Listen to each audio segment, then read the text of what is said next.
There are hundreds upon hundreds of D&D spells to choose from. However, you goblins end up choosing your favorite one and never switch off of it. This is what your favorite spell says about you. Part 1, because as I just said earlier, there's like hundreds of these spells. Let's begin with the one that's most likely to put you on the top 10 most wanted list, Fireball. Now, Fireball and Joys are actually really good at not being useful to their team. You see, to really understand a Fireball player, we need to dig deep in their mind, but don't worry about spending too long there because what you see right here is actually what you get. That being the Fireball mentality. No matter the input of problems, the output remains the same, Fireball. This is further supported by the Fireball theorem. The problem is not that you fireballed, but that you haven't fireballed enough.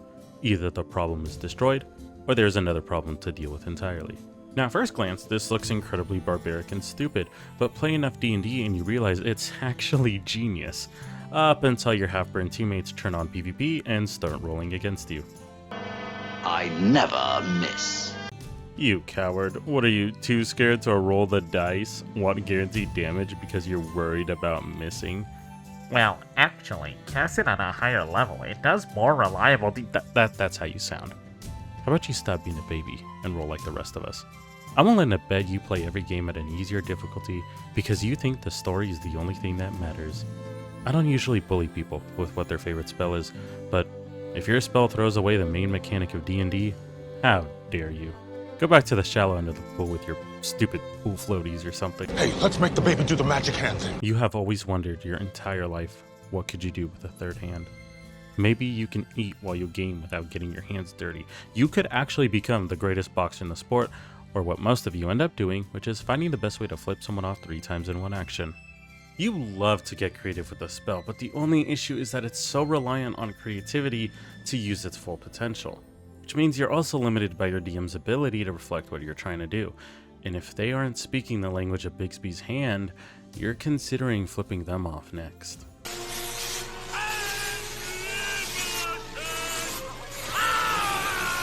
Lightning Bolt is like Pathfinder if Fireball was D&D.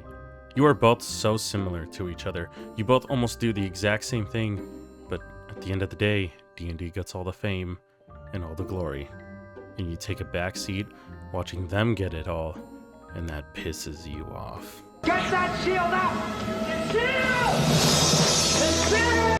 The level of satisfaction you get when you cast this shield to block an attack shows on your smug faces every single time. You are the sole reason DMs end up putting high bonus to hit on enemies and the rest of your party suffers for it. But as you watch them get chopped up and sliced, you manically laugh in your little bubble. Now if I am to analyze you fairly, there is a positive. You usually hate magic missile just as much as me, and the enemy of my enemy is my friend. Damn, that is one effective counterspell. I either hate you or I absolutely pity you. On one side you have players who went through a traumatizing experience with a ruthless DM that threw dangerous spells at you, and you take counterspell out of sheer fear of going through that again. But the ones that I hate, I must confess, are among my own kind, my fellow DMs. I've seen them. I've heard about them, and gosh darn it, I've been a victim to it. They wait for you to cast a healing spell or any kind of revivify, and that's when they use it.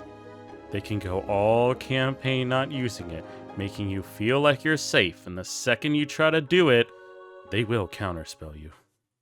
Ludicrous speed! Ludicrous speed. Because this is Haste, we should probably talk really fast. Either you love the spell being casted on you to enter maximum carnage mode, or you are a cast and love giving players a moment to go crazy. You guys are pretty alright overall, and actually pretty awesome, because you give people more option to do more things, so I have the utmost and highest respect for you. The magic eye that sees all. Every single one of you, without fail, will cast this spell before your DM is done describing the scene. It's like a cat at 3 in the morning, just an instinct you cannot and will not ignore.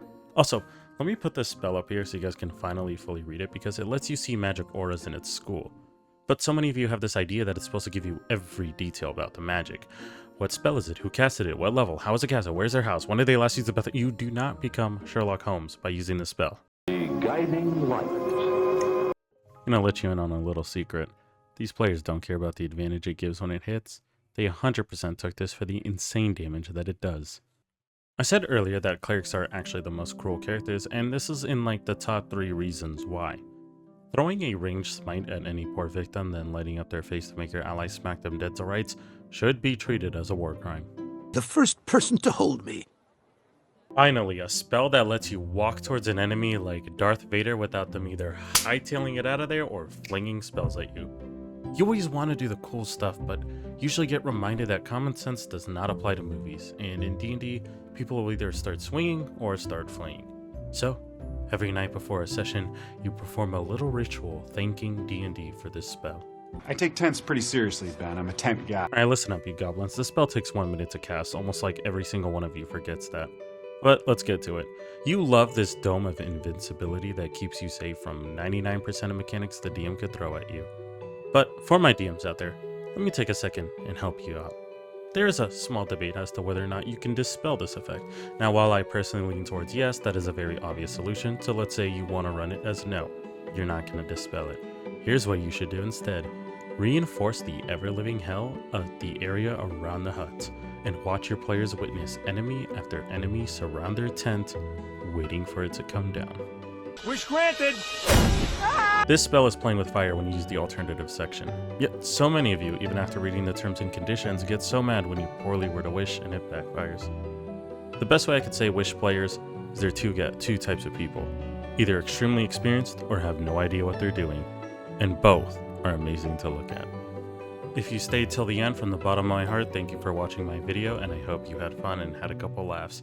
I'll cover more spells as time goes on because there are a lot, so if you enjoyed it, then go ahead and subscribe to help fight the algorithm, and stay tuned for more. And in case you're not convinced, I'm casting a spell, let's see, Subscribus Maximus or something. I think that'll work on them.